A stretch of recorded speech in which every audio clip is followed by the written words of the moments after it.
saya akan menjadi ancaman nyata untuk para pelaku usaha yang nakal.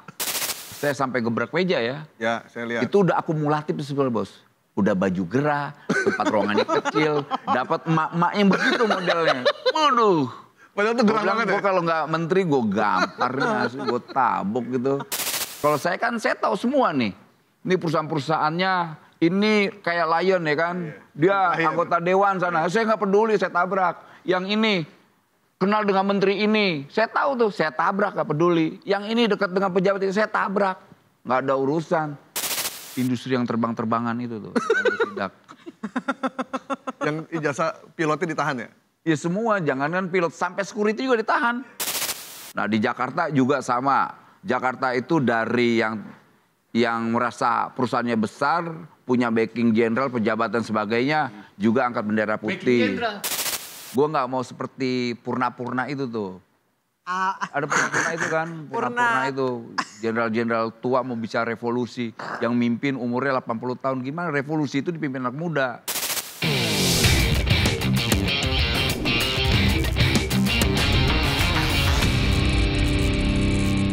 Balik lagi di Bikin Terang, sekarang lagi bahas katanya cari kerja makin sulit. Antara cari kerja makin sulit atau yang nyari kerja yang milih-milih, kita juga nggak tahu. PHK juga makin banyak, sudah ada bersama kami. Muhammad Naker, Emmanuel Ebenezer, selamat pagi, siang, sore, malam. Bang Noel. Sesuai kebutuhannya, mau siang, pagi, sore, malam. Kalau buat dia mah tiap hari tuh pagi, siang, malam sama aja. Pagi, siang, sore, malam sidak. Karena katanya 24 jam tuh handphonenya nggak pernah ditutup. Serius. Banyak orang lapor. Lapor apa bang? Bang, ijazah saya bang. Bukan ijazah juga, banyak. Ada yang suaminya ijazah ditahan istrinya. Ada yang istri ditahan suaminya ijazahnya. Macam-macam. Serem banget. Nah, itu semenjak abang tampil itu ya. Gimana itu? Itu tampil ke perusahaan, lihat. Saya dengar banyak orang yang nelfon, minta tolong. Banyak. Urusan utang juga sekalian katanya bang. Sampai persoalan utang-utang.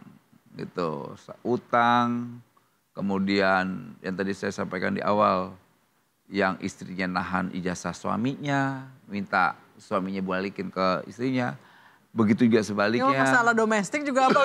Sampai domestik. Gue bilang kacau ini apa gitu. Sampai ada yang ngutang, BPKB-nya ditahan, kemudian ada yang minjem duit, KTP-nya ditahan. Terus saya bilang ini kan bukan urusan saya.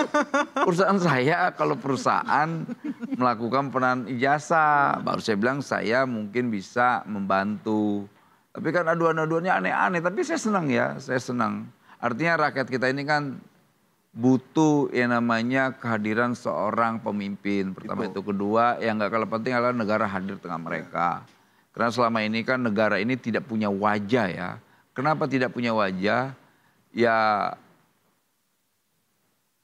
gimana ya, kita apa yang persis selalu disampaikan Pak Prabowo lah ya. Udahlah, bangsa saya ini kan sebetulnya menjadi Indonesia sudah lama. Artinya pesan itu semua sudah kita tahu itu. Artinya jangan lagi praktek-praktek yang kira-kiranya merugikan rakyat, merugikan republik ini, merugikan negara, sudahlah. Kan kita lagi mau menyusun negara ini lebih baik. Karena saya berkali-kali sidak, mayoritas kan mereka itu ya diskusi dengan saya, sebenarnya ada nggak sih Pak kepastian gitu, ada nggak sih aturan gitu loh. Akhirnya ya bilang oh iya problemnya di situ gitu. Akhirnya kita diskusi walaupun sangat dinamis ya di lapangan ya, banyak kan ya nolak dan nggak ngaku, dan mayoritas juga mengkambing hitamkan karyawan dan buruhnya. Seperti apa sih bang? Misalnya kayak ya burunya tidak jujur, bawa kabur uang, apa dan sebagainya. Kita sih diemin aja. Pertama mungkin kita akan iyakan ya, kedua, ketiga. Tapi kalau semuanya mengkambing hitamkan burunya, ya akhirnya kita mulai tahu. Saya tanya, kok begitu Pak? Misalnya kayak burunya pindah kerja. Ya. Ini orangnya ini Pak nggak disiplin, nggak kerja. Baru berapa bulan bekerja sudah keluar. Akhirnya kita cek. Ya gajinya di bawah UMR. Ya wajar lah kabur. Kedua, tekanan kerjaan di tempat dia bekerja juga tidak tidak membuat dia nyaman. Misalnya seharusnya dia sebagai operator sebuah perusahaan disuruh juga ngangkat-ngangkat apa, disuruh juga apa. Jadi Multitasking. nah multitasking itu, nah kadang-kadang itu yang membuat para pekerja juga tidak nyaman. Seharusnya kan Pak misalnya saya sebagai kameramen di sebuah studio, ya udah kameramen dong. Ngapain saya suruh ngangkat-ngangkat bangku, suruh nganter-nganter apa gitu loh. Kan itu bukan pekerjaan saya. Nah ini yang kadang-kadang menjadi problem para pelaku usaha. Nah makanya sekarang dengan aktifnya saya melakukan penyidakan, ya akhirnya saya makin tahu persoalan di bawah. Selain wajah negara tidak ada, ya pelaku usahanya nakal-nakal. Makanya kalau mereka ngotot, pintu masuknya saya sederhana, udah ijazah dulu. Di belakang itu banyak banget persoalan. Apa aja? Gajinya yang di bawah UMR. Lantas norma K3-nya juga berantakan gitu loh. Sampai tidak ada yang namanya burunya tidak dikasih namanya layanan BPJS tenaga kerjaannya. Banyak. Oh jadi Gitu. ijazah itu cuma pintu masuk Pintu doang masuknya sebetulnya. masih ketawa-tawa aja. Pintu masuknya ijazah dulu. Ngotot baru kita hajar pakai yang lain-lain gitu loh. Sebetulnya dengan ijazah aja mereka itu bisa kita pidana. Misalnya menahan ijazah itu kena pidana penggelapan. Itu udah pasti tuh. Ya. Gitu kita kena pasal 374. Kedua, kalau seandainya mereka pelaku usaha minta tebusan, kita kenakan pasal pemerasan. Nah selama ini kan mereka merasa punya backing. Wah perusahaan ini anggota dewan di DPR. Perusahaan ini dia dekat dengan pejabat ini, menteri ini, jenderal ini, jenderal itu. Kalau di saya nggak ada urusan, tabrak. Yang dengan ormas nggak ada? Dekat dengan ormas gitu? Dekat dengan ormas, karena wajah negaranya udah jadi ormas. Gimana? Bung. Makanya mau mereka mempraktekkan itu karena wajah negara seperti ormas. Bung Noel, Yo. ketika saya mencari kerja ya sekitar 15-16 tahun yang lalu. Itu memang modelnya kan MT ya Bang ya? Manajemen training. Itu kan kontrak 3 tahun sampai 5 tahun ijazah ditahan. Makanya ketika ijazah ditahan menjadi sebuah polemik saya agak kaget gitu.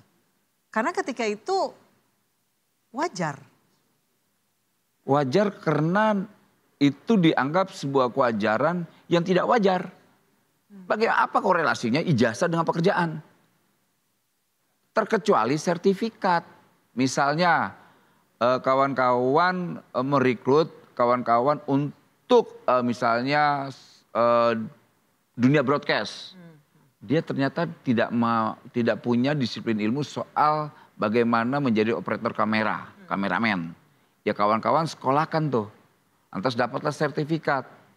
Nah itu masih boleh. Sertifikatnya ditahan. Sertifikatnya ditahan. Sampai 3 tahun gitu misalnya. Nggak boleh juga sampai 3 tahun.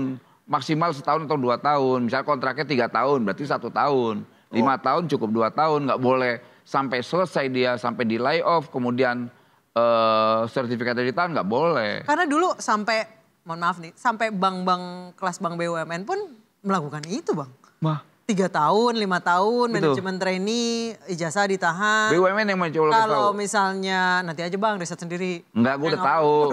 BUMN yang gue sebut nih BNI, BRI, lantas Pelindo, PT Pos, lantas apalagi itu banyak tuh. Itu masih sekarang? Enggak, sekarang Tapi udah sudah enggak. enggak. Dulu belasan tahunnya tahun Sekarang 2009, 2010. Pas saya masuk, ada wamen yang gila, ya mereka mulai ya takutlah disidak sama Saya saya. kira memang konsepnya manajemen trainee itu seperti itu Bang. Kalau soal manajemen training kita tidak pernah mempermasalahkan ya. Selama itu sesuai dengan ketentuan PP ya, peraturan perusahaan ya.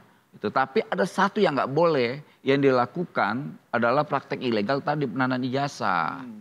Karena itu tidak ada korelasinya. Bahkan kalau misalnya nih. Itu kan dokumentasi pribadi orang. Kalau mak lu yang nyekolahin lu dari SD sampai kuliah.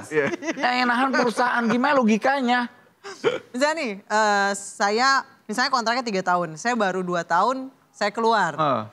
Kalau mau ijazah saya diambil, saya mesti Tebus, sejumlah uang. Kalau iya. enggak ya ijazah saya ditahan gitu. Ya nggak boleh, tetap nggak boleh. Praktek pertamanya aja sudah salah menahan ijazah. Kedua, ketika perusahaan itu pelaku usaha minta tebusan, lebih salah lagi. Makanya saya bilang pertama nahan ijazah akan kita kenakan pasal penggelapan. Kedua, ketika mereka minta tebusan, kita kenakan pasal pemerasan. Kan kadang-kadang di perjanjian kerjasamanya itu ada yang namanya praktek penalti. Sampai 100 juta bahkan. Oh 100 juta lu kecil. Ada yang sampai 300, 1,7 M. Enggak, maksudnya itu kan belasan tahun yang lalu dokter-dokter itu 100 jutaan. Ya kan mereka kan kemarin bukan baru sekarang. 300-an itu. Ada 10 tahun yang lalu. Ada yang 15 tahun yang lalu yang nggak mampu, akhirnya kan gini logikanya. Orang bekerja itu nyari uang. Bukan malah minta ngebuang uang lagi. Berarti di situ ada modus kejahatan yang dilakukan oleh para perusahaan. Khususnya HRD ini. Gitu. Makanya saya sampaikan, saya akan menjadi ancaman nyata untuk para pelaku usaha yang nakal. Gitu. Saya akan menjadi ancaman nyata buat mereka. Bang, ini kan ada beberapa teman saya yang gila, perusahaan gue baru pertama kali datangin wamen. Tapi urusannya ngurusin ijazah gitu kan. Nah, apa yang mendasari Bang Noel sampai akhirnya turun ke lapangan, datang ke perusahaan, bahkan ada yang ngunciin pintu segala, nggak boleh masuk.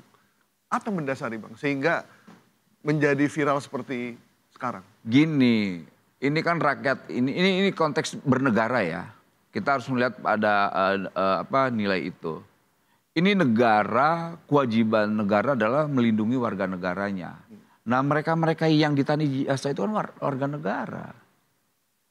Kenapa kita saya harus sampaikan di sini ya, saya sedikit menyampaikan kenapa saya terkadang sidak itu harus pakai baju dinas baju dinas. Walaupun itu ternyata salah tuh. Salahnya kenapa? Ternyata yang saya pakai itu waktu di Surabaya itu buat upacara, buat sidak, udah salah. Saya pikir Jenderal Noriega itu. Iya, gue juga salah, udah pernah kena baju kan, gue mau gagah-gagah aja, gue keren ada 3 bintangnya kan. Padahal cuma 4 hari di Magelang. Gue datang tuh, itu datang sana ya gitulah. Ya kita nggak dihargain, ditutup, diapain lah, kita mau dikadal-kadalin lah, apa pokoknya. Ketika kita sidak yang di Surabaya itu, perempuan itu budiannya itu tidak kooperatif. Padahal kita sudah tunjukin, nih Bu, saya ini wakil menteri. Ini ada Kapolres. Ini ada Wadir Krimsus dari Polda, Jawa Timur. Ini anggota Dewan ini. Nggak peduli dia. Tetap aja nggak dianggap. Kita diem ya. Pokoknya terus, bahkan dia tidak mengakui karyawan yang menjadi karyawannya bekerja di situ tidak diakui juga. Sampai terakhir ijazahnya tidak diakui juga bahwa dia nahan. Padahal perempuan yang namanya Bu Putri itu adalah HRD-nya. Ya. Nah akhirnya ya saya sampai gebrak meja ya. Ya saya lihat. Itu udah akumulatif sebenarnya bos. Udah baju gerah, tempat ruangannya kecil, dapat emak-emak yang begitu modelnya. Waduh. Padahal itu gerah banget ya. Gue kalau nggak menteri gue gamparnya, gue tabuk gitu. Itu udah nahan emosi tuh? Iya Bu, tingkat dewa tuh bos. Makanya orang hormat banget sama gue, bukan hormat bajunya ya kan. Hormat karena, wih kesabarannya luar biasa. Sabar tingkat dewa itu lah. Aduh kalau nggak gue timpin orang ini mama ini. Iya itu gue gebrak meja aja, brak. Wah saya jadi apa katanya. Ya, itu. Atau dia bilang apa tuh, saya jadi takut. Saya jadi takut gitu. Ini jadi takut, ini jadi drakor dia. Kurang ajar drakor deh, ya kan? Dia memang pemain watak tuh Bang. Iya, itu loh. Dia selalu mengembalikan respon dari kita. Selalu begitu kan, itu drakor. Nah, mungkin ya saking gak teganya nih, Dirkrimsus ya, kasihan saya, udah tahan emosi tingkat dewa. Dia bisikin lah ke saya, Pak Wamen, jangan Pak Wamen ya. Kayak udah deh saya aja deh ngerjain nih Polda, kayak gini-ginian kita udah ribuan nih ke polisi kok ngerjain kayak begini nih. Orang-orang yang ngaku, yang modus-modus gini udah. Akhirnya ya ditangani langsung polisi gitu. Sekarang ijazah semua dikembalikan berarti? Nggak dikembaliin, polisi nangani langsung. Nah, sekarang udah aman berarti? Nggak mau, polisi nggak mau ngembaliin. Polisi mau itu jadikan bukti. Karena ditangkap, digeledah rumahnya. Baru dapat 108. Padahal dulu kita hanya minta pulangin. 34. Ternyata ada 108. Gitu. Dan menurut saya apa yang dilakukan polisi itu udah luar biasa. Berarti nanti akan disidangkan berarti ya? Oh sidang dong, penjara nggak ada urusan Bang, kita. Oke. Kan abang turunnya ke beberapa perusahaan. Kan setiap perusahaan tuh ada wilayahnya. Ada yang namanya disnaker bang. Nah, sekarang disnakernya berfungsi apa enggak tuh bang? Gini, kasihan ya dinasker kita ini sebetulnya bisa nih kan negara. Hancurnya dinas-dinas tenaga kerjaan kita ini. Kenapa? Karena iklim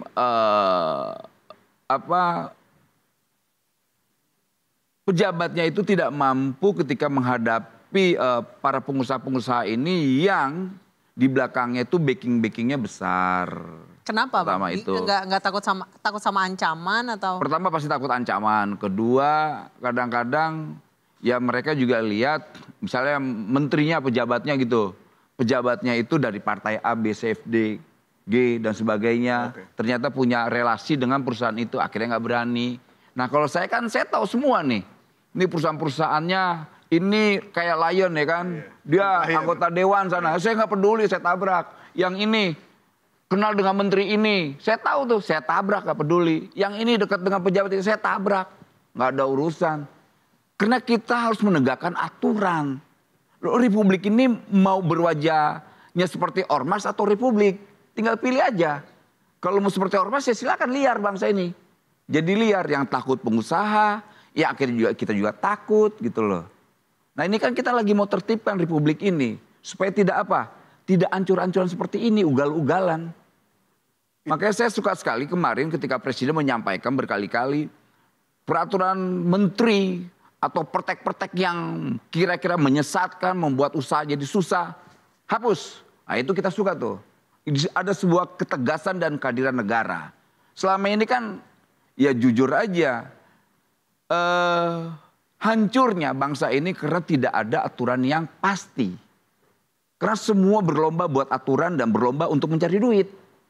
Nah kalau daerah sekarang jajal aja tuh bikin aturan lo. Ditimpe lo sama Prabowo. Itu. Nah kalau kayak sekarang saya nggak ada urusan. Bang, itu yang ke Lion belum ada telepon dari ketum partai. Takut kali ini. Jadi Pak Wamen. Om Aiman. Sebentar aja. Thank you. Udah berapa ijazah yang dikumpulin, yang dikembaliin? Yang jelas total ijazah yang sudah dipulangkan dari hasil laporan kita itu sudah ada sekitar ratusan ribu. Ratusan ribu? Ratusan Dari ribu. berapa perusahaan? Ya pasti ratusan iya. Ya tiba-tiba mereka pada takut gue sidak. Pada takut lah. Jadi nggak semua hasil sidak? Enggak. Ada yang suka rela balik? Suka rela. Langsung bikin bendera putih. Oke. Berapa? Ratusan ribu dari berapa perusahaan? Dari sekitar ada berapa ribu. Kalau yang sudah kita sidak kan ada puluhan ya. Perusahaan. Nah setelah kita sidak pada ketahuan di sidak. Kayak di Surabaya itu daerah kawasan industrinya sudah sekitar ada ratusan perusahaan yang langsung mengembalikan dengan sukarela dan membawa bendera putih. Daripada gue sidak ya kan. Nah di Jakarta juga sama. Jakarta itu dari yang merasa perusahaannya besar, punya backing jenderal, pejabat dan sebagainya, juga angkat bendera putih. Oh iya, banyak. Purnawirawan Pak Jenderal masih aktif? Ya macem-macem lah, macem-macem. Enggak macem-macem, dari yang purna sampai yang tidak purna. Gitu. Terus ada yang telepon nggak? Emang berani telepon gue? Itu. Ya ada. Kalau Lion telepon gue, Lion telepon gue. Apa katanya? Kata Lion bang, bla bla bla bla. Tapi gue bilang gini. Kenapa ya? Yang telepon siapa? Siapa ya? Ntar dulu Anaknya apa bapaknya? Ya pokoknya salah satu petingginya lah, gue nggak mau nyebutin namanya. Terus bilang apa? Ya bilang untuk, ya dia coba ingin menegosiasikan soal penalti. Kan penalti tinggi banget itu, puluhan juta. Mungkin menurut mereka kecil ya, tapi menurut pekerja atau misalnya kayak pramugara, security, buruh teknisi dan sebagainya, itu kan besar. Sekian puluh juta loh, 40 juta sampai 100 berapa juta lah. Dan itu bisa dinegosiasikan. Dan saya nggak mau bernegosiasi. Dan nggak mau bernegosiasi. Dan saya nggak mau. Pulangin. Bahaya dong. Kenapa? Bahaya dong, karena kan bisa mengganggu iklim investasi, Enggak. produksi, usaha. Enggak. Apa yang diganggu? Pertama kita tidak minta uang ya. Kita tidak meres, kita tidak minta saham. Penaltinya tadi? Penalti juga kan nggak boleh. Itu pemerasan. Oh penalti itu diminta ke mereka? Ke mereka. Oke. Saya bilang nggak boleh. gitu loh Mas. Jadi iya. Yang keluar sebelum masak sampai Iya. selesai. Terus pihak anak perusahaan, MT juga anak MT. pihak perusahaan meminta supaya penalti itu tetap ada gitu. Iya, saya bilang saya nggak mau Arta Boga, Oke. lantas Berapa sih satu orang misalnya? variatif. Ada yang 25 juta sampai 300 juta. Ada yang sampai 1,7. Dan sekarang 0. Nol. Maksudnya Perusahaan 1,7 M. 1,7 M. Levelnya apa 1,7 M? Nggak ngerti. Satu Modus kan jahat. Iya 1,7 Perusahaan M. apa itu? Apa ya? Kemarin yang 1,7 itu deh apa deh? 1,7. Ada lah. Pokoknya Oke, ada. Tapi intinya sekarang manajemen trainee nih, MT. Dia kontraknya katakanlah ikatan dinas 2 tahun. 2 tahun. Lalu dia keluar sebelum 2 tahun. Yang sebelumnya ada penalti sekian puluh juta atau bahkan sampai M tadi. Yang sebelumnya ijazah ditahan, sekarang no. Nol. Nol. Nggak boleh. Tapi kalau- Karena kita tahu kenapa dia keluar. Oke. Kan selalu selama ini pelaku usaha atau para pengusaha ini selalu mengkambing hitamkan kawan-kawan buruh dan pekerja. Kenapa? Posisi tawar mereka kan lemah. Gitu loh. Nah dengan hadirnya saya nggak ada. Tapi Bang, Ada keseimbangan. mungkin HRD itu menghitung kalau misalnya MT kan dilatih nih, kasih pelatihan, dikasih kursus. Ada cost lah buat perusahaan. Itu mereka ngitungnya ada cost lah yang dikeluarkan Kan oleh dipotong perusahaan. bulanan. Dari bulanannya dipotong. Dari gaji. Dari gajinya kan kita tahu modus udah kita tahu lah. Udah modus semua MT itu. Gitu loh. Alasannya kan begini, Pak kan kami kan Tapi sampai kapan nih? Terus-terusan sampai begini? selesai. Ini bukan gimmick kan? Enggak, gua nggak mau gimmick. Karakter gua bukan gimmick, nggak suka. Sampai kapanpun Wamen. Selama masih ada, selama masih ada praktek peranan ijazah, selama itu juga gua masih uber tuh, gua sidak tuh orang-orang itu. Ya. Gitu. Ini untuk rakyat ya. Iya dong. Dan sesuai dengan asta cipta. Bukan untuk rakyat juga, tapi untuk juga pelaku usaha. Iya. Bahwa kita gini, Ya, ini pelaku negara usaha ini, rakyat juga. negara ini kan bukan sedang memeras. Kita ini bukan kompetitor mereka, kita mau bina mereka agar apa? Ya gini, kita harus fair juga. Kita nggak boleh juga terlalu seakan-akan buru banget, bukan. Kita harus jaga tetap ekosistem biar para Ya. pelaku usaha ini berjalan, gitu loh. Jadi kita secara prinsip posisi kita mau menjadi penyimbang, menjadi jembatan yang baik antara pengusaha dan buruh atau pekerja, gitu. Tapi sekali lagi saya sampaikan bahwa saya akan menjadi ancaman sampai kapanpun untuk para pengusaha dan pelaku usaha yang nakal. Saya akan Itu. jadi ancaman sampai kapanpun. Bagi pengusaha dan pelaku usaha ya. Iya, yang nakal. Meskipun juga sebagai karyawan juga harus punya komitmen yang jelas. Iya. Jaga, bukan kemudian udah habis manis supaya dibuang. Kemudian kerja dapat gaji selesai. Nggak komitmen juga. Itu juga kemudian harus jadi perhatian. Ya juga, kita nggak mau juga ini. Tapi gini, banyak juga kok pengusaha-pengusaha dan pelaku usaha yang saya lihat ekosistem di dunia industri bagus. Antara buruhnya, lantas antara bosnya. Kan banyak pelaku usaha yang bagus. Makanya lihat mereka jalan terus. Nggak ada kegaduhan, demonstrasi dan sebagainya. Nggak ada yang loncat kerja balik lagi. Ada yang minta resign secepatnya. Gimana? Kalau seandainya di tempat usahanya aja tekanan kerjanya begitu bengis. Fitnah lah. Maaf kadang-kadang merintahnya dengan kata-kata binatang. Merintah karya banyak. Gitu loh, banyak itu. Apa itu kemarin kita sidak itu. Bosnya itu terlalu kayak nganggap orang buruh itu bawaan itu rendah banget. Belum lagi perilaku rasis. Ya. Udah tahu lah kita, makanya ya kita semakin tahu itu ya. Nah ini kan luar biasa. Di pemerintahan Pak Prabowo, di kementerian itu baru 2 minggu sudah mengeluarkan 2 SE. Surat edaran soal nggak boleh lagi penanaman ijazah, kemudian soal rekrutmen syarat itu nggak boleh lagi tuh yang good looking lah, umur lah, usia, belum menikah lah, maaf yang perempuan ditanya perawan atau belum, apa enggak, belum ukuran BH, itu benar, itu realita. Serius, itu realita. Itu ada. Dalam ada. Iya, itu realita. Kita nggak bohong itu. Itu perusahaan di bidang apa itu? Saya nggak tahu lah. Bukan. Ya banyak kan ya, Modeling misalnya kali. pabrik-pabrikan. Pabrik. Gitu. Pabrik? Apa pabrik? Apa kaitannya pabrik sama pakaian dalam? Makanya saya bilang Ini bukan pabrik pakaian dalam, pabrik pakaian dalam. Nggak perlu juga tahu Lah iya, seperti apa itu. urusannya gitu loh. Itu kan pelecehan kenakalan, dong. itu pelecehan Pidana seksual. dong. Iya. Bisa Tapi kan dilaporkan mereka ini kan nggak para pencari kerja ini kan karena posisinya lemah, akhirnya dia iya aja lah gitu loh. Dan itu kan mulai banyak yang ngadu. Misalnya kayak contoh kemarin kita nanganin advokasi di Universitas Pancasila. Rektornya, mantan rektor ya tuh, mantan rektor. karena merasa punya relasi kekuasaan yang cukup bagus, deket pejabat A, B, C, nggak urusan sama saya tabrak. Lo mau punya pejabat apa sih lo? Gitu loh. Dia tahu kan gue ini gila kan, wamen gila. Jadi ngadepin mereka nggak boleh pakai cara yang waras. Harus dengan cara gila kayak gue gini, tabrak aja udah. Gitu loh. Bang, kalau lagi sidang kabinet nggak ada menteri yang lain yang protes atau lapor gitu. Ini wamen nih kayaknya udah agak berlebihan nih gitu. Nggak ada. Pertanyaannya berubah. Ini kan katanya wamen gila, mana-mana bikin heboh. Ditelepon Letkol Teddy. Pertanyaan terakhir. Gini. Pamit dulu ya, Oke ya. Silakan. Gue jawab dulu, jangan kabar gue mau jawab nih. Kalau soal teguran dan sebagainya, selama itu bagus, saya rasa ya paling pernah tegur gini, jangan terlalu kenceng. Maraton aja, jangan speed kebut. Iya. Saya sih tahu pesannya. Maksudnya Siapa yang negur bang? Gue kasih tau nggak ya? Kasih tahu aja nanggung bang. Gitu. Tapi yang pasti positif gitu, yang pasti positif lah. Kedua, saya kan orangnya sedikit keras tapi punya prinsip ya.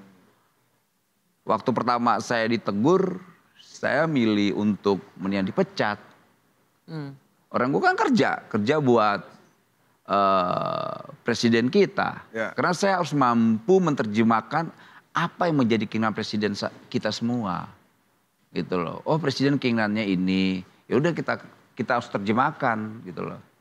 Gue harus mampu menerjemahkan apa yang menjadi pemikiran dan apa yang harus gue tindak terhadap pemikiran yang diinginkan oleh presiden kita. Karena gue kan pembantunya, ya kan.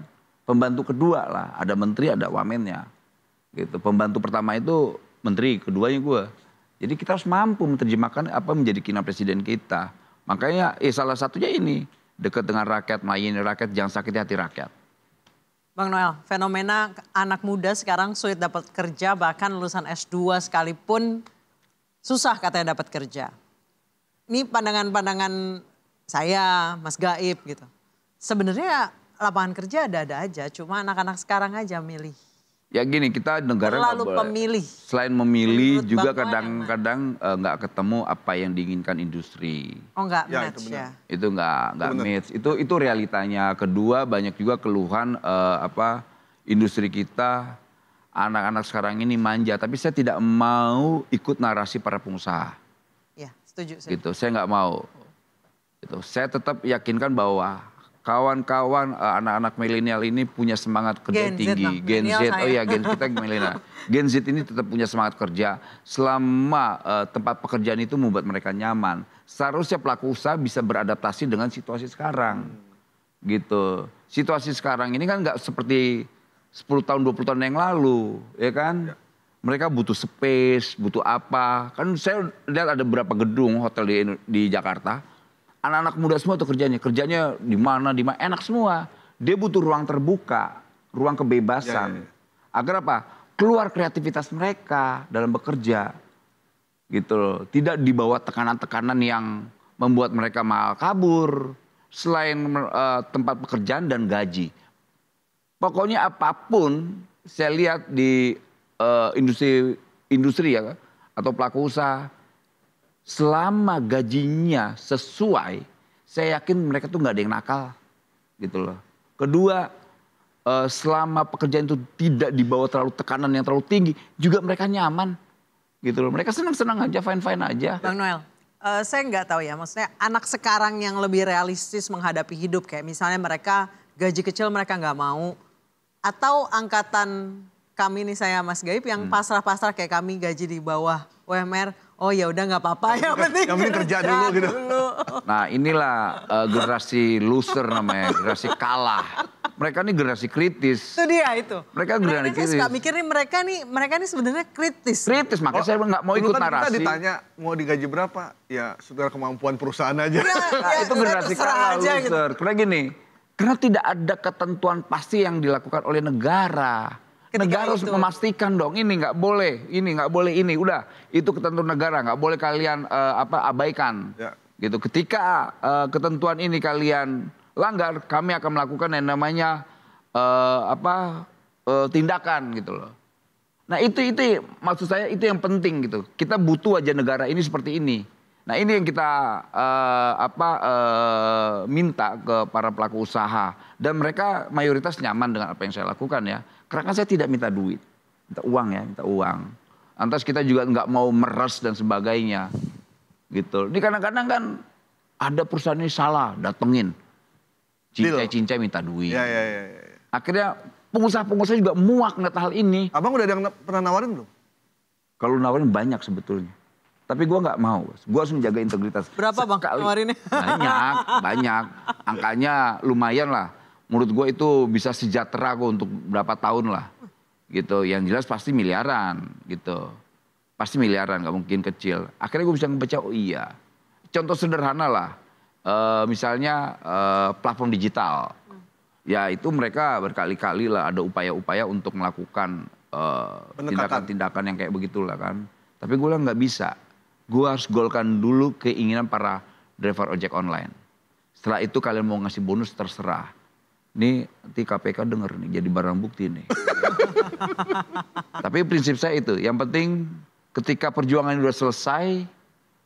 Lantas apa yang menjadi cita-cita kawan-kawan yang saya perjuangkan dan ketemu dengan apa yang saya inginkan juga, silakan kalian ngasih bonus. Karena abang udah nyinggung soal ojek online, kita elaborasi sedikit soal itu bang. Oke. Nah jadi sekarang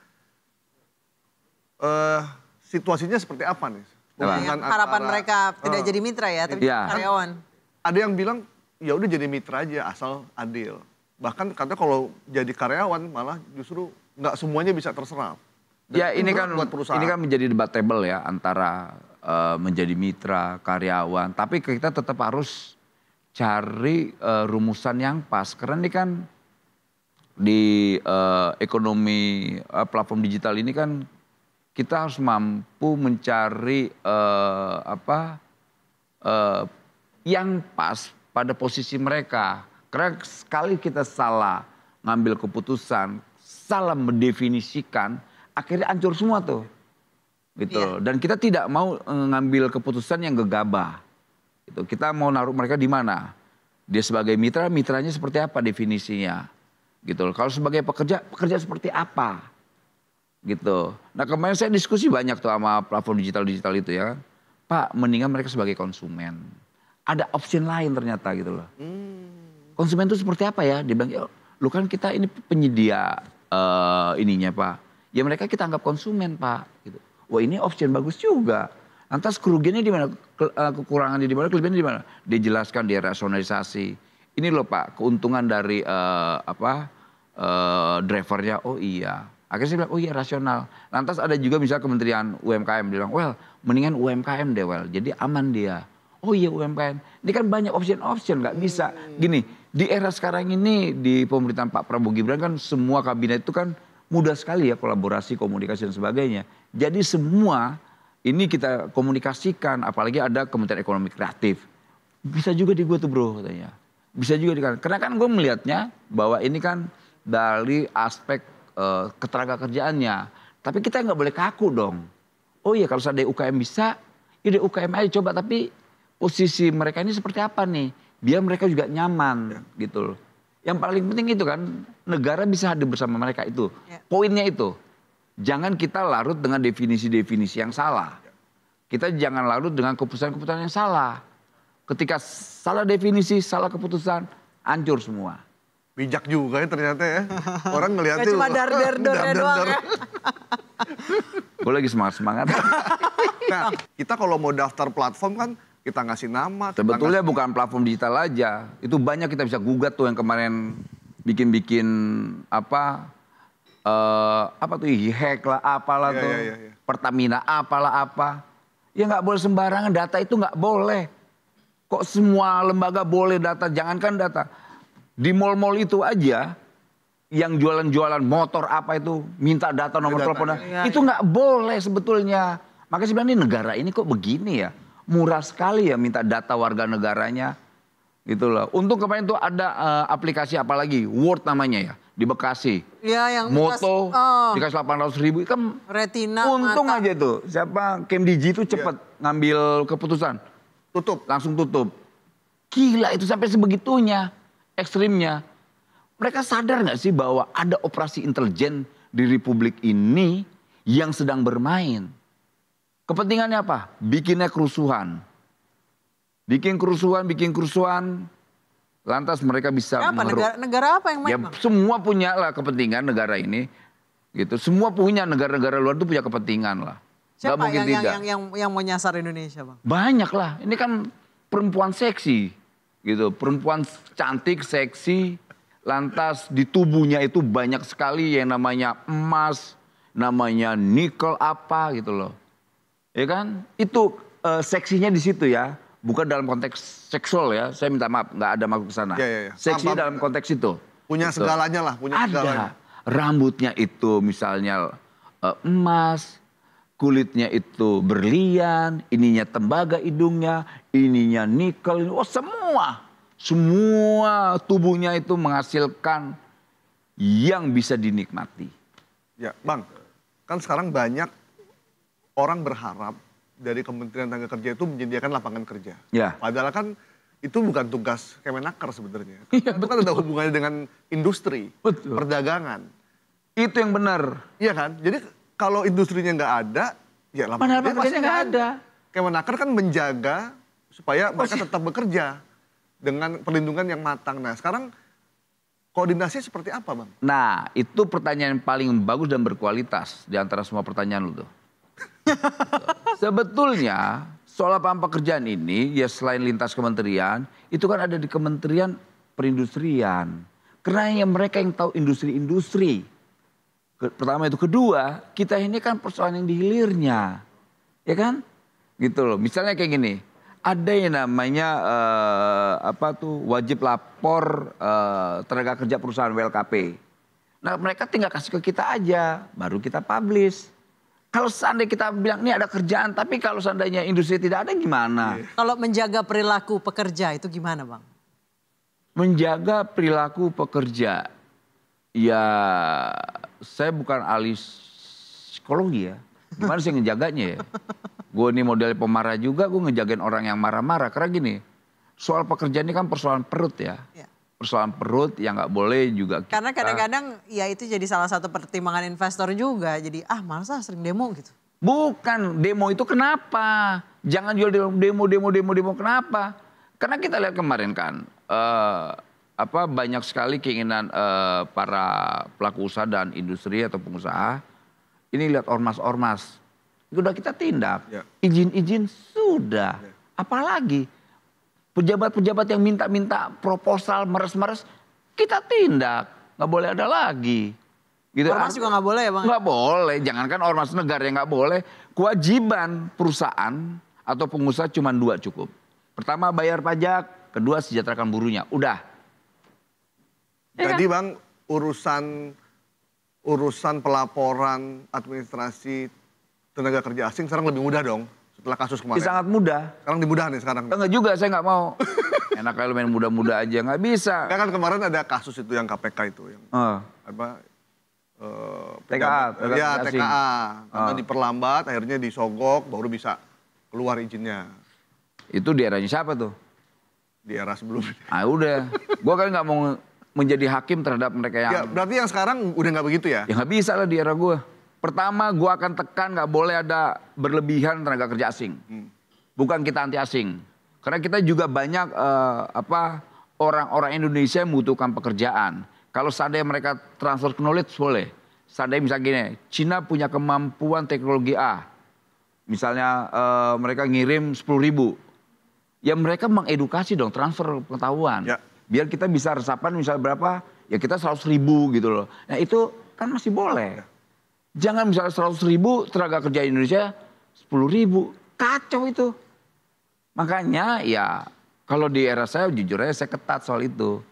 Makanya saya dimusuhin juga soal TKA. Karena saya yang ngeblokir itu hari ini. Itu banyak di daerah-daerah Bang. Banyak. Dulu pernah saya sidak di mana, TKA-nya kabur bawa koper lari nggak bohong. Kabur. Padahal saya bukan lagi sidak TKA. Saya sidak soal pesangon THR. Kabur tuh orang itu. Bahkan TKA ada 2 macam tuh. Ada TKA profesional yang memang dia ahli. Emang kan expertnya expert, tiba- nggak ada orang lihat ya. Ada TKA yang memang pekerja Ya kasar. Pekerja kasar. Nah itu yang kita tidak mau. Kalau mereka yang punya keahlian, itu yang kita Tapi kan perbolehkan. katanya itu bagian dari deal investasi di awal. Saya nggak tahu dealnya kapan. Ya, Gue kan nggak tahu. Lalu lah. Tiba cuek Yang aja. lalu ya, Itu Bang. Tahu dealnya bukan kapan. deal gue kan. Gue kapan, gue nggak tahu dealnya. Jadi ya. Lalu ya Bang. Ya gue nggak tahu dealnya apa, gue nggak tahu. Lo bisa tahu ambil kesimpulan ada deal, gue malah nggak tahu. Pokoknya. Jadi deal itu memang tidak pernah tertulis di atas kertas. Gue kan nggak tahu itu. Ada deal itu atau kagak. Pokoknya gue harus rasional menerjemahkan apa itu negara. Gitu. Apalagi ini kan terkait kehidupan ya manusia yang punya. Karena gini, bekerja itu adalah hak. Karena itu menjadi perintah konstitusi di pasal 27. Gitu loh. Dan ya gue harus melaksanakan menjadi perintah konstitusi itu. Tidak bisa tidak. Jadi idealnya kalau misalnya kayak tenaga kerja kasar atau tenaga kerja yang bisa dikerjakan oleh orang Indonesia, ya kerjakan. Kecuali mereka punya keahlian, beda lah ya kalau keahlian. Nah itu pun masih kita pertimbangkan terkait apa? Ya lo transfer knowledge dong. Atau kalau tidak dia mau deal ya transfer teknologi. Gitu. Kan itu enak.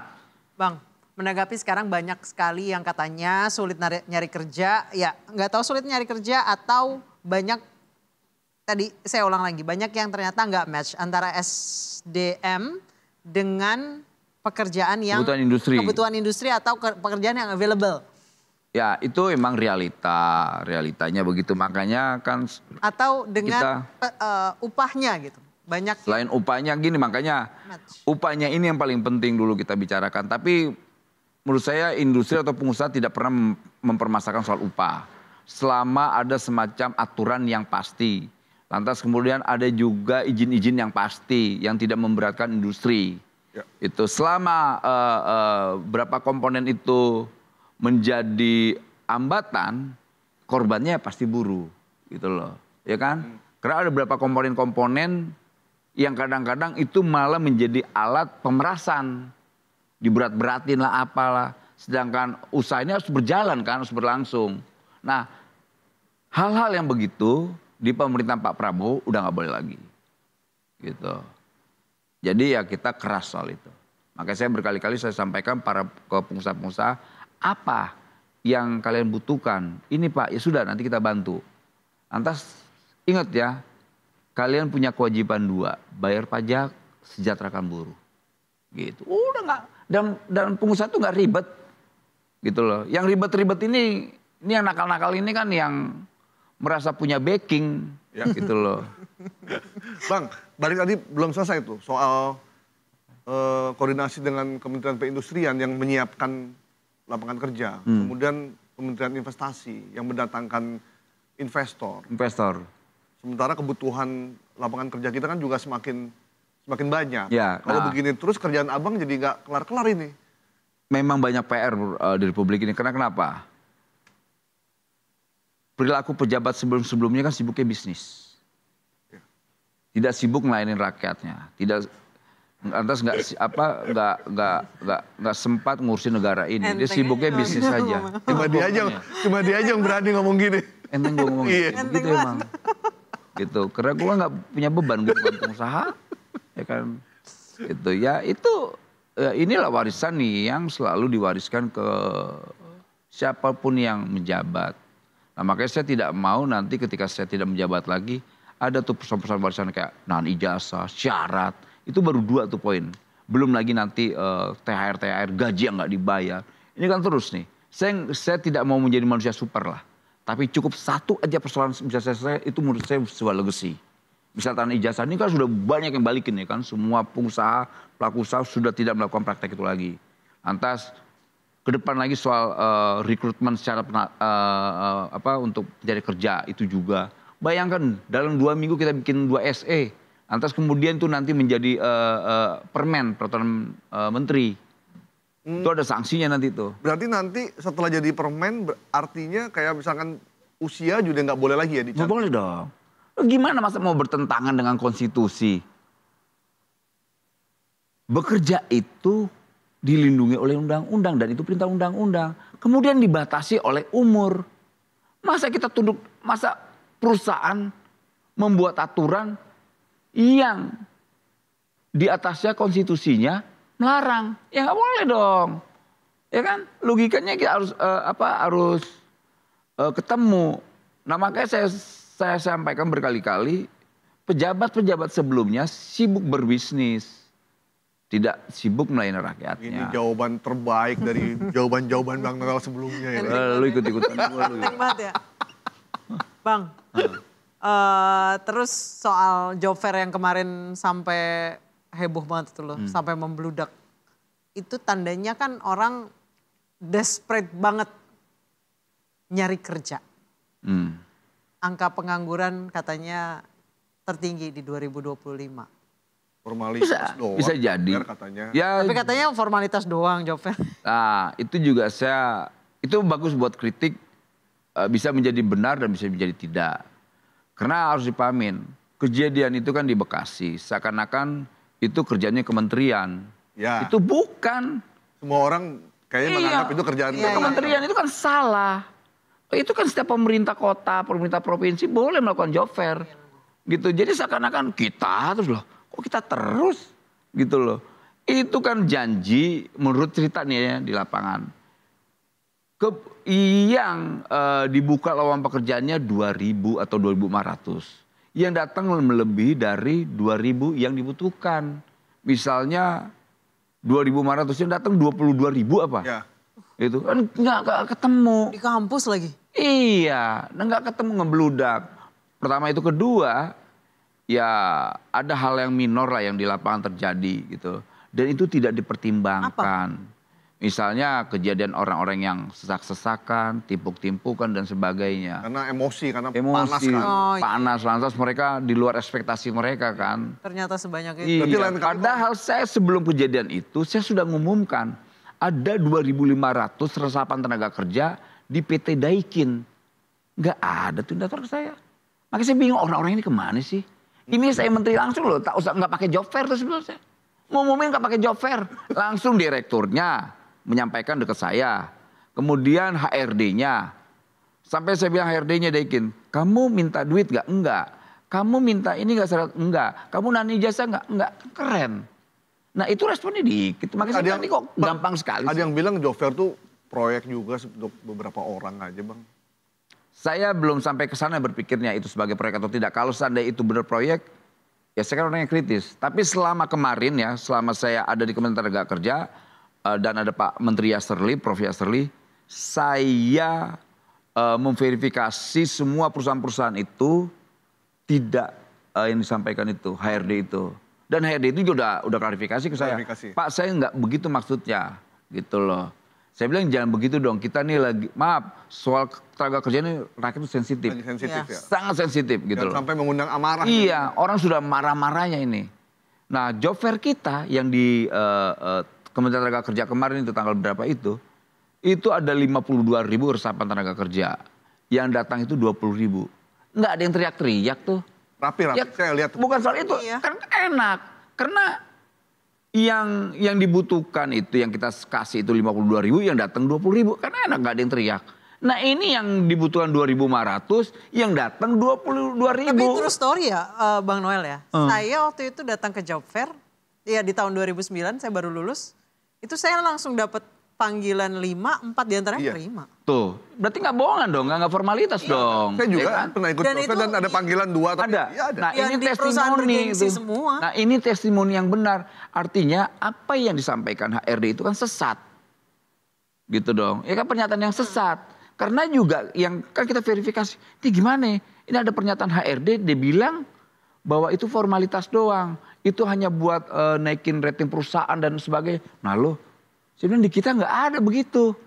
Gitu, makanya kita, ya maaf kemarin sempat saya reaksioner ya, saya marah. Saya bilang pecat aja tuh HRD-nya. Gitu loh.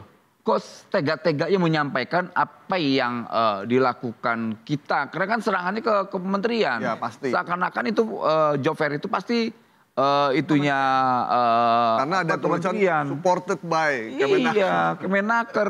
Kadang-kadang ke kita. Jadi saya jadi bulian tuh kemarin juga. Tapi sekali lagi, kita pasti ketika melakukan job fair itu pasti ada punya standar-standar tersendiri ya. Pasti kita akan verifikasi. Misalnya kayak perusahaan kalian rekrutmen tenaga kerja apa bidangnya ini Pak. Bener apa enggak itu? Bener Pak. Gitu. Kan mereka berkeliling tuh pencari kerja tuh. Kenapa kok yang di Kemenaker nggak ada yang teriak bahwa ini formalitas? Kenapa yang di Bekasi teriak formalitas?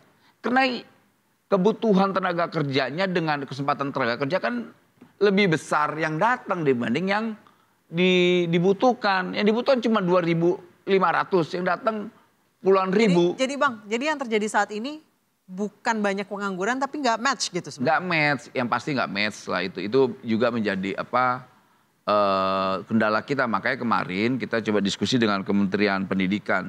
Ya sudah kita cari membuat lapangan pendidikan yang siap kerja. Jadi jangan sampai nanti ketika industrial ini membutuhkan nggak ada. Akhirnya apa? Hilang lagi. Nambah lagi angka pengangguran, nambah lagi angka kemiskinan, nambah lagi angka keluhan. Jadi bangsa ini selalu keluh kesah isinya, kan kita tidak mau. Capek Bang. Iya. Makanya kita siapkan SMK-SMK. Sudahlah misalnya di daerah mana, misal Ambon. Karena itu dibutuhkan industri terkait perikanan, udah kita bikin SMK perikanan. Jangan bikin SMA-SMA lagi. Misalnya di mana ya, Sulawesi. Dia industri pertambangan. Ya udah coba SMK-SMK berbasis pertambangan. Gitu. Jadi tidak lagi gitu loh. Nih, saya minta pendapat Bang Wamen nih. Kita kan dikenal menjadi negara dengan sumber daya alam yang paling lengkap di dunia. Kita tambang ada, isi nikel, biji besi, emas semua ada. Kita minyak dan gas ada sekaligus. Ada minyaknya, ada gasnya. Kita hutan punya, pertanian, perkebunan semua. Buang gas nih. Ampun Bang. Perkebunan, pertanian semua ada. Setelah Bang Noel turun ke lapangan, kenapa kok semua sumber daya alamnya begitu banyak, tapi serapan usahanya, tenaga kerjanya nggak begitu banyak di kita? Itu aneh kan? Iya. Padahal Dan kita itu semuanya menjadi ada. concern presiden. Kalau Kenapa nih perusahaan-perusahaan ini besar? Bang, Timur Tengah itu cuma punya minyak dan gas. Dia nggak punya batu bara, nggak punya perkebunan, tidak punya laut, tidak punya pertanian. Kita ini laut ada, pertanian Semua ada. Semua ada. Apa yang nggak ada di kita? Semuanya ada. Bang. Makanya bersabarlah karena kita lagi membuat yang namanya swasembada energi. Di situ akan ada resapan tenaga kerja besar. Kedua yang tadi yang kamu bilangin, kita semua ada. Kita akan buat namanya swasembada pangan. Di situ nanti ada tercipta lapangan pekerjaan yang besar. Kawan-kawan petani milenial dan sebagainya. Kita kan tadi yang kamu bilang tadi tuh. Kita terkadang alergi dengan sebuah pekerjaan. Di Thailand itu anak-anak muda itu betani. Ya, Iya. itu bener. Nah kita alergi dengan petani. Nggak keren, Padahal nggak kita keren, ini basicnya petani semua. Jadi alergi petani. anak-anak muda sekarang itu memilih kerja di convenience store, di minimarket. Nggak mendingan jadi barista dah. Barista, dia pengen nongkrong Mas aja. Gaib. Jadi mendingan kerja di convenience store, mendingan kerja di minimarket dibandingkan nerusin sawah punya Sawah orang tuanya.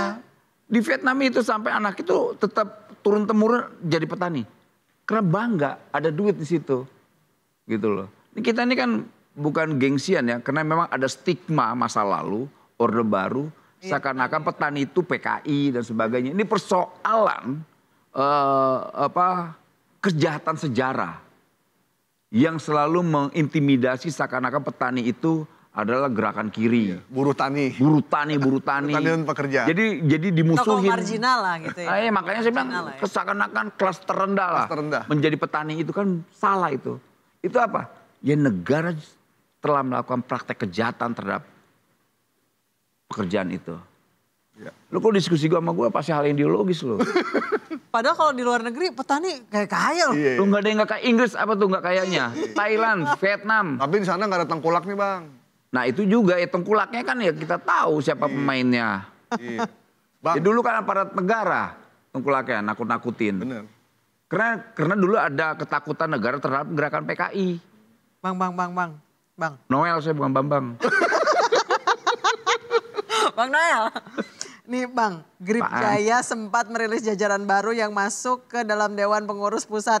Salah satu nama baru ada nama Wakil Menteri Ketenagakerjaan Immanuel Ebenezer. Betul nggak tuh Bang? Jawab. Ya. Ya itu pernah tersampaikan di kuping saya dan di berita ya. Pertama ada beberapa media nasional yang mengkonfirmasi apakah saya di Grip. Karena saat acara apa, ya ada salah satu pengurus Grip menyampaikan saya di kepengurusan Grip sebagai penasehat. Nah saya belum bisa menjawab iya atau tidaknya. Kenapa? Karena saya tidak ada di situ. Jadi abang hanya didapuk. Didapuk gitu loh. Tapi kalau seandainya sebagai penasehat mereka butuh dinasihatin, saya nasihatin tuh. Jangan nakal-nakal lagi ya Grip. Jangan minta-minta duit lagi ya Grip. Om Hercules jangan galak-galak. Kena nasehat. Iya, kirain Sebagai mau penasehat. kirain mau saingan sama Grab. Ada Grip, ada Grip. Bang, abang ini kan dianggapnya dynamic duo sama menterinya. Oh gitu? Satu menteri kalem, ya kan? Iya, iya. Kalem, ngomongnya juga. Good cop, bad cop. Iya. Jadi abangnya yang gerasa gerusu, yang satu nih kalem, ketemu industri. Ini itu memang disetting begitu atau memang alami aja Bang? Atau Itu yang jelas kehendak alam. Kita sama-sama tahu pada posisi masing-masing ya. Menteri saya ini kan sosok guru besar, akademisi, kemudian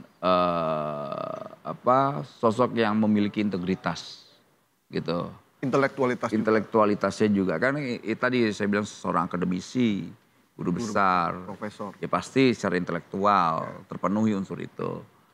Ya, yang nggak kalah penting dari semua yang dia miliki adalah dia memiliki integritas. Memang ada kelebihan yang dia miliki, pasti juga ada kekurangan. Ya. Gitu loh. Sama kayak halnya saya, ada kekurangan pasti ada juga kelebihan saya. Nah kelebihan Pak Menteri saya, dia seorang konseptual, gitu. Dia sangat konseptual, seorang konseptor yang akhirnya mengambil pilihan itu. Nah kebetulan saya di lapangan, gitu loh. Makanya saya bilang ya kelebihan saya mungkin di lapangan, mengeksekusi apa yang menjadi keputusan kementerian kita. Nah, dua-dua ini sebetulnya ini pasangan maut saya nih. Menteri dan saya ini pasangan duet maut ini. Makanya dulu kan orang menganggap ini pasti nggak ketemu nih, pasti berantem. Nggak klop nih. Karena ada yang menyampaikan di internal lah ya, di internal elit-elit lah. Ini Noel pasti berantem terus sama Menteri. Ternyata enggak, kami saling mengisi. Saling backup ya Pak? Gitu saling mengisi. Nggak saling mengintip ya, tapi saling mengisi. Emang ada wamen dan menteri yang saling mengintip Bang? Lu mau gue kasih tau nggak? Kasih tahu lah Bang. Jangan. Oh jangan loh. Kalau terlalu terang banget bahaya. Bahaya, iya. Jadi sedikit Nanti tembus bandang. remang-remang. Remang-remang aja. Iya. Ya faktanya hari ini apa yang dilakukan menteri saya itu yang terbaik buat rakyat. Dan juga begitu apa yang saya lakukan pasti juga yang terbaik buat rakyat. Malah kalau ada Woman of the Year. Bang Noel. Bang Noel kan selama ini biasanya meledak-ledak gitu, emosional. Kan sekarang pejabat ya? Tetap tuh gue meledak-ledak. Tetap.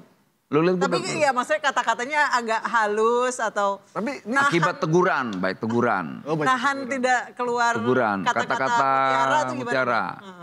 Ya, gue harus bisa menempatkan diri gue tuh. Gitu. Kadang-kadang gue ikut live apa tuh medsos ya. Medsos. Masih lepas tuh kebun-kebun itu tuh. Kadang-kadang ternyata baik yang mantau. Nah, banyak juga ya mengingatkan. Tapi kan senang kita diingatkan. Itu sebuah kehormatan. Artinya abang dapat perhatian ya? Iya. Gitu. Jadi Bang, ya. Satu lagi nih soal yang banyak abang. Satu lagi apa terakhir? Enggak. Masih ada Masih ada beberapa. Banyak amat. Dikit lagi. Honornya gede ya? Iya gede. Awas lo. Soal kopi di atas. Banyak. Udah banyak nggak habis-habis. Bang. Semuanya gua ungkap di sini. Satu lagi. Apa itu? Ini soal abang yang banyak diserang terkait dengan Seritek. Oh. Bang kita Seritek. lepas ade bang, apa-apa bang. Iya. Dua lo gue Ada. nyangkut nih. Kita kasih dua yang terbaik ini bang. Nah itu sebenarnya bagaimana sih dibalik peristiwa Seritek itu yang abang Ya. sana segala macam gitu. Lo harus paham kronologisnya. Oktober itu kita tanggal 21, 2 berapa itu kan kita kumpul lah ya di Magelang. Ya. Sebelum kumpul itu kan, isu Sritek ini kan menggema kan. Wah, baru pemerintahan baru sehari atau 2 hari itu Pak Prabowo. Langsung ada gelombang PHK 50.000. Ya. Itu baru pertama pemerintahan kan kaget. Kita Pak Prabowo kaget, kita semua kaget. Oh, gila ini kita dikerjain. Gak ada angin, gak ada hujan, tiba-tiba 50.000 iya, gitu. 50.000. Waduh, ini nggak bisa. Nah, Pak Prabowo karakternya kan ekspresif ya. Nggak bisa terlalu apa gitu loh. Dipanggil semua kementerian. BUMN dipanggil, Menteri Keuangan dipanggil, Menteri Ekonomi dipanggil, Menteri Perindustrian dipanggil, Menteri Perdagangan dipanggil, Kementerian dipanggil, semua dipanggil. Ini kenapa ini, ada apa nih gitu loh. Panggil lah semua tuh. Nah setelah dipanggil, ya terpaksa harus ada yang mampu mengeksekusi ini. Gimana caranya? Ya pokoknya yang prinsip dasarnya perintahnya jangan ada yang namanya PHK. Itu pertama poin itu. Kedua soal lain-lainnya coba nanti kita diskusikan. Karena di luar itu kan bukan domain Kementerian Tenaga Kerja. Soal hukum, soal bisnis, hutang dan sebagainya kan bukan domain saya. Domain saya waktu itu sebagai wakil Menteri Tenaga Kerja kepentingan adalah bagaimana mencegah yang namanya PHK. Makanya waktu itu dari Oktober, dari Oktober sampai bulan Februari tidak ada PHK. Oktober, Februari itu. Lumayan tuh ya. 5 bulan. Kan tidak ada PHK. Nah kemudian ada namanya kurator, kemudian ada keputusan hukum. Lah kita kan nggak mampu menjangkau keputusan hukumnya. Gitu loh. Karena saat pertama terjadinya PHK, orang yang sinis, orang-orang yang kalah dalam pemilu langsung punya buat narasi saat itu. Narasinya apa? Bail out. Orde baru, Jokowi. Langsung dikait-kaitkan itu. Gitu loh. Loh, aneh kan kita lihat, waduh kacau nih. Kemudian pas kurator memutuskan itu pilot. Wah, selamatkan. Ya udah kita selamatkan. Gitu. Kita selamatkan sekarang, makanya lihat udah gak ada yang teriak-teriak lagi kan. Yang paling penting kewajiban perusahaan harus membayar yang menjadi haknya kawan-kawan buruh. Kedua, perusahaan yang sudah dibeli ini harus merekrutmen ulang kawan-kawan Sritek yang kemarin bekerja di situ. Enak kan? Gak susah. Yang ribet ini yang kacau-kacau ini yang kelompok RT 16 sama RW 24 ya. Iya kan, yang 16% sama 24%. Ngoceh gitu, kayak apa tuh ya, burung iprit ya, burung apa? Lo baru enggak sih? Iya paham. Yang kalau yang punya 16%, siapa tuh 16%? Iya paham. Siapa? Ya udah. Kita udah tahu maksudnya. Udah tahu, paham. Karena bos lu terlibat di situ. Iya, paham. Udah selesai pemilu bang, udah selesai lah. Takut deh. Langsung dia bilang, Bang, apa-apa. Jadi udah aman ya? Aman. Everybody happy ya? Senang semua kok. Ya, okay. Senang semua. Yang jelas kewajiban negara harus menjaga yang namanya hak-hak buruh. Terkait misalnya JKP, jaminan kehilangan pekerjaan. Dan JHT, jaminan hari tua. Itu udah kan dapat mereka semua. Dan mereka happy. Yang marah-marah itu makanya saya bilang, loh kita yang advokasi di Sritek, yang ngoceh bukan orang Sritek. Yang kita advokasi buruhnya, yang ngoceh bukan buruh. Gimana saya bilang, gak apa-apa lah. Kan saya babak belur tuh dihajar kayak gitu kan. Tapi akhirnya kelihatan. Yang banyak komen buzzer ya bang? Ya gak tahu lah tuh.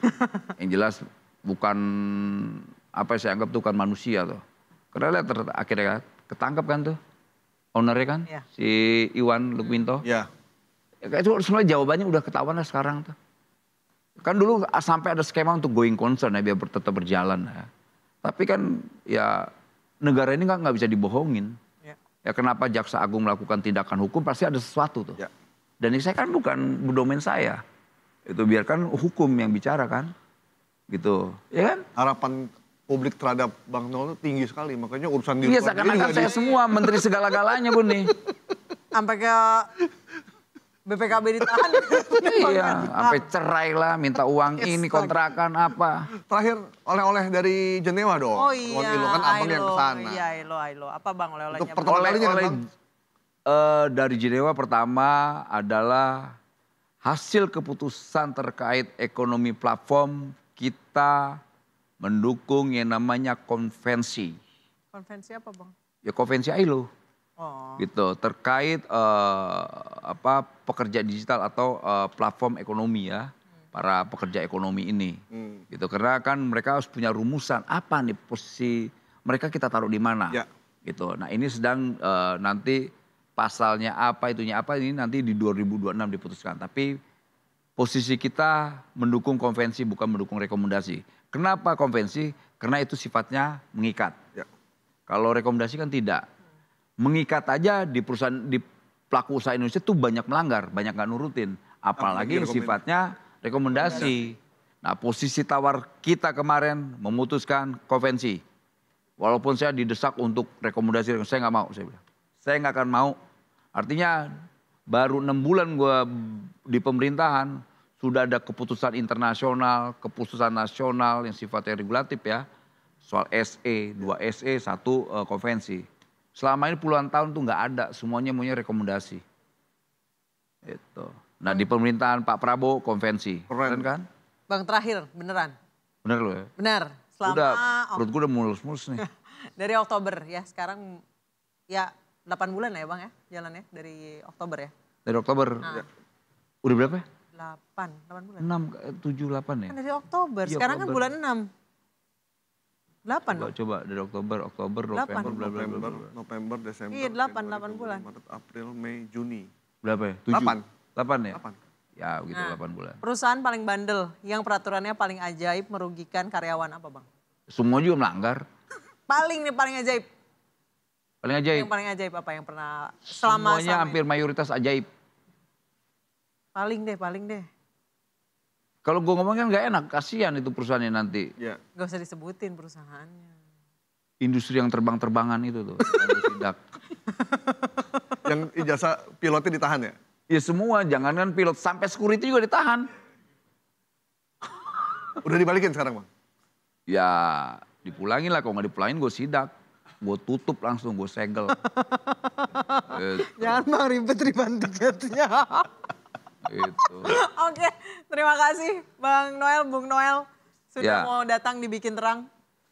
Bikin terang, makin terang. Amin, terima kasih. Karena Indonesia terang bersama Prabowo Gibran. Siap. Ini dia salah satu wamen pejabat yang selalu nyebut pemerintahan Prabowo Gibran. Biasanya kan nyebut pemerintahan Prabowo. Gimana jarang diajak. Oh ini Prabowo Gibran lah. Karena Keren gini, tuh. gue nggak mau seperti Purna-Purna itu tuh. Ada Purna itu kan, Purna itu. Jenderal-jenderal tua mau bicara revolusi. Yang mimpin umurnya 80 tahun. Gimana revolusi itu dipimpin anak muda. Bukan orang tua yang jalannya tertati-tati. Itu. Ngomong tentang demokrasi. Karena kita lihat gini. Bagaimana jenderal-jenderal yang sudah sepakat tentang demokrasi. Ya kita harus menghargai dong purnawirawan yang sepakat tentang demokrasi. Ya, kita hormatin dong. Kenapa sih tidak menghormati jenderal-jenderal yang tertati-tati itu? Karena mereka hidup dalam demokrasi yang gelap. Jadi cara pandangnya dengan konstitusi sekarang dengan cara pandang yang gelap. Maksudnya Makanya ya mereka masih kayak pandang orde baru. Wow, seakan-akan mereka bisa menentuin republik ini, salah. Itu. Makanya saya senang sekali tuh jenderal-jenderal yang sepakat dengan komitmen terhadap demokrasi. Mereka ini harus beradaptasi dengan demokrasi dong. Bukan kita beradaptasi dengan perilaku tua mereka. feodal gitu maksudnya. Ya bukan feodal lagi, fasis kok diktator. Mereka nggak produk diktator.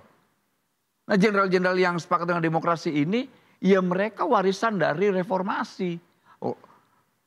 Warisan dari sebuah gagasan besar terhadap Indonesia ke depan. Nah ini kan warisan orang-orang gelap ini. Warisannya kan diktator.